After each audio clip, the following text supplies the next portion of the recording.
හරි. ළමයි මම ඔයාලට කිව්වා මේ පරිගණක පද්ධතියක උපාංග සහ පරිගණක පද්ධතියක සිද්ධ වෙන ක්‍රියාවලිය මම බෙදනවා කියලා.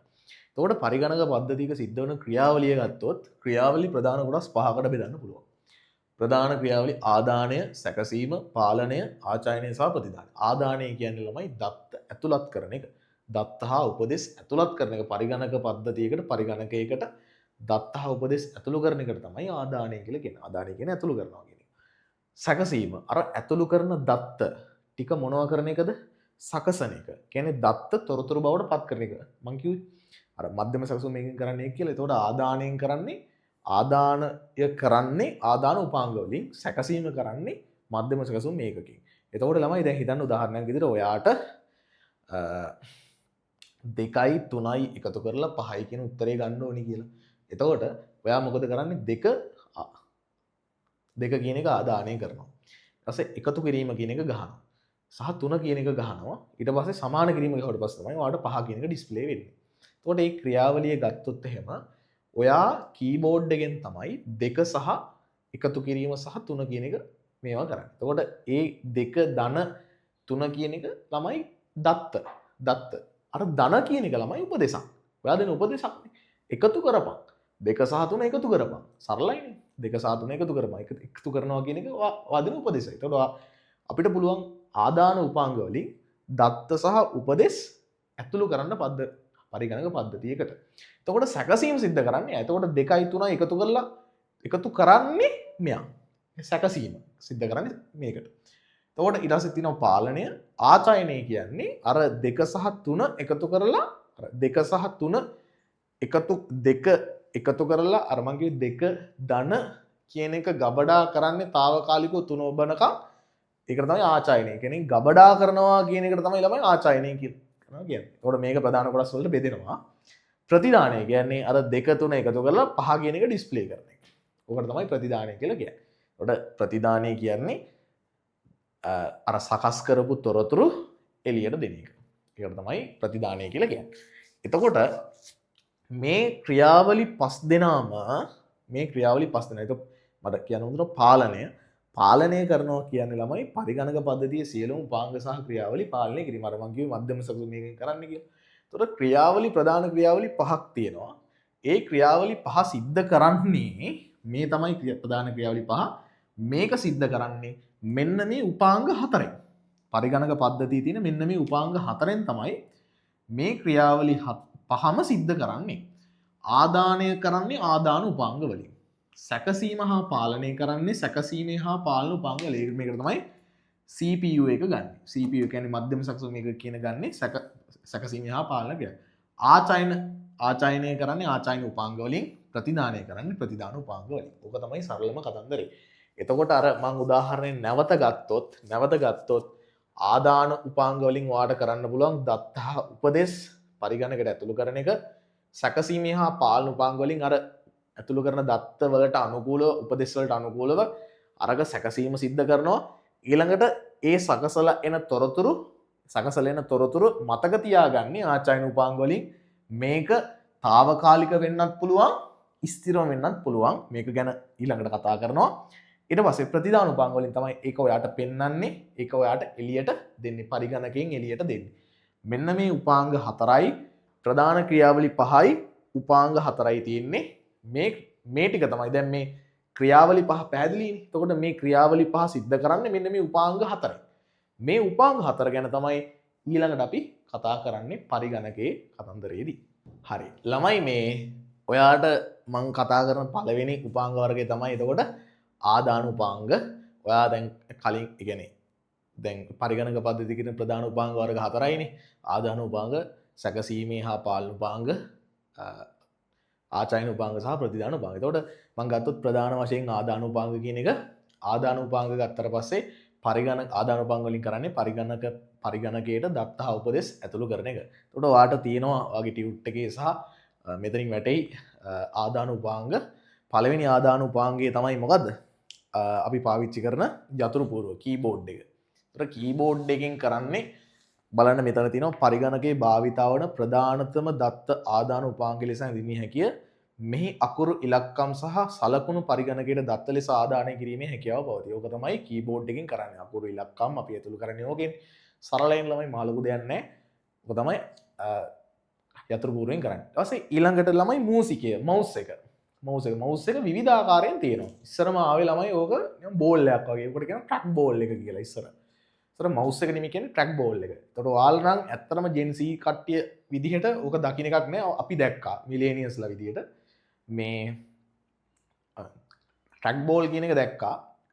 දැන් ඔයාලට තියෙන මවුස් එකක් නැතුව දැන් තියෙන්නේ ටච් පෑඩ් එක. ටච් පෑඩ් එකෙනුත් දැන් ඔයාලට තියෙන්නේ ටච් ස්ක්‍රීන් එක. ඒතකොට මවුස් එකක් කියන එක ඇත්තටම ඔයාලා ගොඩක් විදිහට පාවිච්චි කරන්නේ නැතු වෙන්න පුළුවන්.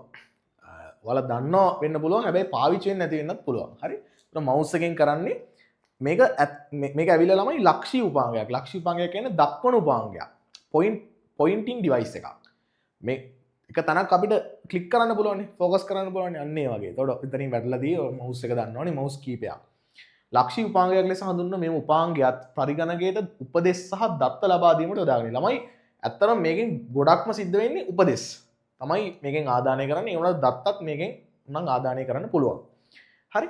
වර්තමානයේ තිබෙන චිත්‍රක අතුරු මුණත් සහිත පරිගණක සඳහා මූසිකයේ බොහෝ සෙයින් භාවිත වේ. චිත්‍රක කියන්නේ graphical user interface. ඒ කියන්නේ අපි පාවිච්චි කරන Windows වගේ දේවල් ඕවා කෙලින්ම graphical. ඔయిత කලින් ළමයි තිබ්බේ අපිටත් අපේ පරම්පරාවලත් කලින් කියන්නේ අපි ඉපදෙන්නේ කියන්නේ අපි ළමයි ඉපදෙන්නත් කලින් පරිගණකේ හදලා තිබ්බනේ. එතකොට පරිගණකයේදී එතකොට පාවිච්චි උනේ ළමයි ඊටාම සංකීර්ණ කමාන්ඩ්. ඒ කියන්නේ කමාන්ඩ් එකෙන් තමයි පරිගණකයක් ඇත්තටම පාවිච්චි කරේ. දැන් ඔය IT කරන ළමයි දන්නවා පරිගණකයේ ඉතිහාසය. O level ICT වලත් තියෙනවා පරිගණකයේ ඉතිහාසය. A level ICT වලත් තියෙනවා පරිගණකයේ ඉතිහාසය. කියන්නේ පරිගණකයේ කොහොමද මේ තාක් දක්වා විකාශනය වුණේ කියලා. එතකොට ඒගොල්ලෝ ළමයි මේක පරිගණකය පාවිච්චි කරන්නේ ඊටාම සංකීර්ණ විදිහට. තව ඉස්සරහට ළමයි හිතින් පාව පරිගණකයක් පාවිච්චි කරන තත්ත්වයට එනවා. අනිවාර්යෙන් එයි. හරි? එතකොට මේ ඊටාම දැන් ඇත්තටම තාක්ෂණයෙන් කරන්නේ ළමයි දැන් අපි ටෙක්නොලොජි හදාරන කට්ටිය විදිහට ඇත්තටම තාක්ෂණයෙන් කරන්නේ පුතේ අපි මේ අපේ ජීවිතේ පහසු කරන එකනේ. ලේසි කරන එකනේ ළමයි කරන්නේ. ඒ කියන්නේ මේ ඔයා ඔයාගේ ජීවිතේ ලයිෆ් ස්ටයිල් එක පහසු කරන එක තමයි මේවෙන් කරන්නේ. හරි? එතකොට මේ ඇත්තටම මේ විකාශනය ගත්තොත් ඉතාලම හිතාගන්න බැරි විකාශනයක් වෙලා තියෙන්නේ මේ තාක්ෂණ ටෙක්නොලොජි කියන එක. එතකොට මේ ටෙක්නොලොජි කතන්දරයේදී අපි දැන් කතා කරේ graphical user interface කියන්නේ. එතකොට graphical user interface කියලා කියන්නේ ළමයි පරිශීලකයාට පාවිච්චි කරන පුද්ගලයාට. පරිශීලකයා කියන්නේ පාවිච්චි කරන පුද්ගලයා පරිගණකය පාවිච්චි කරන පුද්ගලයාට ලේසියෙන් බලා ගන්න පුළුවන්, ලේසියෙන් හසුරවන්න පුළුවන් අතුරුමුණක් ඉන්ටර්ෆේස් එක. කියන්නේ ඔයාලට පේන්නේ ලස්සන පොඩි වැඩ කෑලි අයිකන්ස් පේනවා නේ. ඔයාලට අයිකන් පේනවා, කර්සර් එකක් පේනවා, කියන්නේ පොඩි ඊතලයක් පේනවා. හරි ලේසියෙන් ඔයාලට පරිගණකය මොනවා කරගන්න පුළුවන්ද? අඳුර ගන්න පුළුවන් පරිගණකයේ ඇතුලේ තියෙන මෙන්න මේවා කියලා තමයි ඔයාලට පේන්නේ. ඒව ළමයි ඊටාම සංකීර්ණයි ඇතුලේදී ඊටාම සංකීර්ණයි. හැබැයි ඔයාලට පේන්නේ හරි ලස්සනට පේන්නේ ඉන්ටර්ෆේස් එකක් විදිහට. අන්න ඒක තමයි graphical user interface කියන්නේ. ඒක අපි කතා කරනවා ගොඩක් විදිහට මෙහෙම පද්ධතිය පාඩමේදී. ලොකු විදිහට මෙහෙම පද්ධතිය පාඩමේදී මම කතා කරනවා. ඒකට එතකන් චුට්ටක් ඉන්න graphical user interface දන්නේ නැත්නම් කමක් නැහැ තියාගන්න කියලා දෙන්න. right. එතකොට මේකේ තියෙනවා මේ මූසිකයේ බොහෝ සෙයින් භාවිත වෙයි නවීන සෑම තැනකම පහසුවෙන් ගෙන යා හැකි උකුළු පරිගණක කියන්නේ ලැප්ටොප් පරිගණකවල මූසිකයේ වෙනකොට ස්පර්ශක තලයක් ටච් පෑඩ් එකක් භාවිතා වන අතර එමගින් සිදුවන්නේ මූසිකයට සමාන ක්‍රියාවක් නමුත් භාවිතා වන තාක්ෂණයෙන් බොහෝ දුරට වෙනස් වෙයි කියලා කියනවා. කියන්නේ එමගින්ද සිදුවන්නේ මූසිකයට සමාන ක්‍රියාවක් කියලා කියනවා. ඒත් භාවිතා තාක්ෂණය ළමයි බොහෝ දුරට වෙනස් වෙනවා කියලා කියනවා. එකම දේ තමයි වෙන්නේ ටෙක්නොලොජි එක වෙනස්. right. ඊළඟට මාර්ගගොල මගේ ට්‍රැක් බෝල් එක කරන්නේ මෙන්න මේකම තමයි. මේ මවුස් එකට සමාන කාර්යයක්ම තමයි කරන්නේ. මූසිකයේ මෙන්ම ලක්ෂී උපාංගයක් වන මෙම උපාංගය ක්‍රියාකාරීත්වයේ බොහෝ සෙයින් මූසිකයට සමාන අතර CCTV පාලන මැදිරිවල සහ වීඩියෝ සංස්කරණ උපකරණවල බොහෝ සෙයින් භාවිත වෙයි. තාම පාවිච්චි වෙනවා ට්‍රැක් බෝල් එක තාම පාවිච්චි වෙනවා ළමයි. මේ තියෙන්නේ වීඩියෝ එඩිටිං කොන්සෝල්ස් වල පාවිච්චි වෙනවා මේ ට්‍රැක් බෝල් කියන එක. right. ඊළඟට තියෙනවා ස්පර්ශ සංවේදී තිරය ටච් ස්ක්‍රීන් එක. දත්ත ආදානය සඳහා ඇඟිලි තුඩු හෝ ඒ වෙනුවෙන්ම විශේෂයෙන් සකසන ලද තුලිකාවක් භාවිතා කිරීම මෙහිදී සිදුවේ. වර්තමානයේ භාවිතා වන සුහුරු ස්මාර්ට්ෆෝන්ස් වල, ඒ කියන්නේ සුහුරු දුරකථනවල සහ නවීන ලැප්ටොප් පරිගණකවලද මෙන්න පහසුකම් දක්නට ලැබේ කියලා කියනවා. ටච් ස්ක්‍රීන් එකේ අපි දන්නවා ටච් ස්ක්‍රීන් එකේ තියෙන ලැප්ටොප් තියෙනවා. හැම ස්මාර්ට් ෆෝන් එකම ළමයි ටච් ස්ක්‍රීන් වෙනවා. ඒකට ටච් ස්ක්‍රීන් එක කියන්නේ ආදාන උපාංගයක්. ඒක ඒ වගේම ටච් ස්ක්‍රීන් එක ආදාන වගේම ප්‍රතිදාන උපාංගයක් විතර ගන්න පුළුවන්. ඔන්න ඕක ඉතාල වැදගත් ඈ. විභාගෙදී අහන්න පුළුවන් මෙහෙම. ආදාන උපාංගයක් හා ප්‍රතිදාන උපාංගයක් විය හැකියි කියලා අහන්න පුළුවන්. කියන්නේ එතකොට ටච් ස්ක්‍රීන් එක කියන එක අපිට දත්ත උපදෙස් ඇතුළු කරන්නත් පුළුවන් ටච් ස්ක්‍රීන් එකට. ඒ වගේම ටච් ස්ක්‍රීන් එකෙන් එළියට බලන්නත් පුළුවන් නේ. එතකොට ඒක ආදාන උපාංගයක් වගේ මොන උපාංගයක්ද? ප්‍රතිදාන උපාංගයක් වෙනවා. ඕක හොඳට මතක තියාගන්න ළමයි. එතකොට ටච් ස්ක්‍රීන් එක කියන්නේ විශේෂ මේකක් ඈ. විශේෂ උපාංගයක්. ඒක ආදාන උපාංගයක් විතර ගන්නත් පුළුවන්. ප්‍රතිදාන උපාංගයක් විතර ගන්නත් පුළුවන්. හරි. එතකොට ඊට පස්සේ පුතේ මේ ඊළඟට මයික්‍රොෆෝන් එක මයික් එක ශබ්දය හා කටහඬ ආදානයට භාවිත වන උපාංගය. දැන් ඔයාලට පේනවනේ මෙතන මයික් එකක් තියෙනවා මගේ. එතකොට මේ මගේ ශබ්දය පරිගණකයට හෙවත් මේ පරිගණකයට ඇතුළු කරන්නේ මොකක් මගින්ද? මෙන්න මේ මයික් එක මගින්. හරිනේ. ශබ්දය කියන එක ඇතුළු කරන්න වෙන්නේ කොහොම?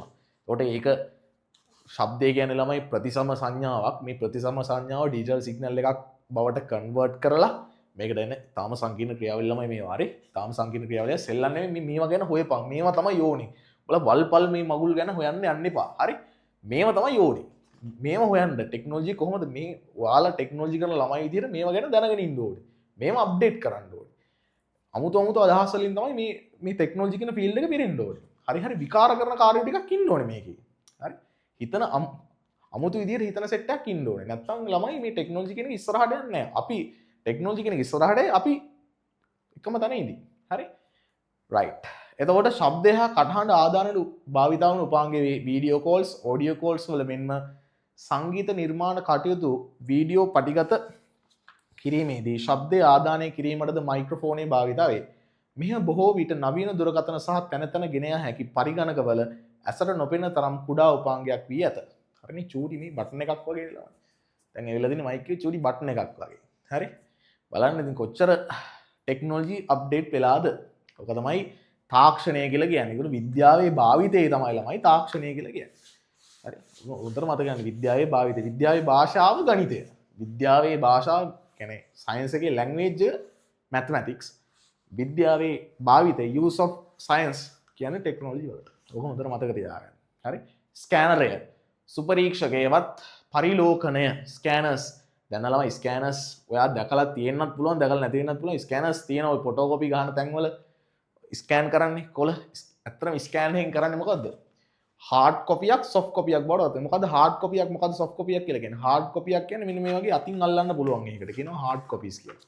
සොෆ්ට් කොපිස් කියන්නේ අතින් අල්ලන්න බැරි ඒවට. ඒවට කියන්නේ සොෆ්ට් කොපිස් කියලා. එතකොට අපිට පුළුවන් හાર્ඩ් කොපි එකක් සොෆ්ට් කොපි එකක් වඩපත් කරන්න මොකකින්ද? ස්කෑනර් එකකින්. එතකොට ඇත්තටම වෙන්නේ මේ පිටුව දැන් හිතන්න මේ ටියුට් එකේ පිටුව මට ස්කෑන් කරන්න ඕනේ කියලා. මේ ස්කෑනර් මැෂින් එකට මේක තිබ්බට පස්සේ මේක මොකද වෙන්නේ? මේක සම්පූර්ණ ස්කෑන් කරලා මේක සම්පූර්ණ ස්කෑන් වෙලා ඒක ඉමේජ් එකක් විදියට එනවා කම්පියුටර් එකකට. හරි? ඒක තමයි ස්කෑනර් එකෙන් කරන්නේ. ස්කෑනර් කියන්නේ සොෆ්ට් කොපි මේ හાર્ඩ් කොපි එකක් සොෆ්ට් කොපි එකක් බවට පත් කරන එක තමයි සිද්ධ කරන්නේ. හරි? ප්‍රකාශ සුපරීක්ෂය භාවිත කරයි. ප්‍රකාශ අනුලගුණු සංධාරණය OCR ළමයි සමහර OCR කියන්නේ optical character recognition. ඕක හොඳට ඉංග්‍රීසි වචනේ මතක තියාගන්න. OCR optical character recognition. ඔයාලා Google Translate වලින් එහෙම Google Translate එක පාවිච්චි කරලා ඔයාලා කරලා ඇති, සමහර අය කරලා ඇති, සමහර අය කරලා නැතුව ඇති. Google Translate එක පාවිච්චි කරලා ළමයි ඔයාලා ડોකියුමන්ට් එකක් ස්කෑන් කරනකොට ස්කෑන් කරලා ඒක ට්‍රාන්ස්ලේට් කරනකොට ඔයාලට පේනවනේ එයා ඒ Google Translate එක ඔයාගේ ඉමේජ් එකේ තියෙන අකුරු අඳුරනවානේ. අකුරු අඳුරගෙන එයා වෙන ලැන්ග්වේජ් එකකට ඒක කන්වර්ට් කරනවා. හරි? වෙන ලැන්ග්වේජ් එකකට කන්වර්ට් කරන එක අතාරින්නකෝ. එයාට පුළුවන් අකුරු අඳුර ගන්න. ඔයාගේ ડોකියුමන්ට් එකේ තියෙන ටෙක්ස්ට් අඳුර ගන්න, අකුරු අඳුර ගන්න පුළුවන් එයාට. එතකොට අන්න ඒකට කියනවා OCR පහසුකම කියලා. Optical Character Recognition. හරි? එතකොට අපිට පුළුවන් ළමයි එහෙම OCR පහසුකමක් තියෙනවා නම් පුළුවන් ඒ ડોකියුමන්ට් එක ස්කෑන් කරලා එන ડોකියුමන්ට් එකේ අකුරු තියෙනවා නම් ඒ අකුරු වෙනස් කරන්න පුළුවන්. හරි.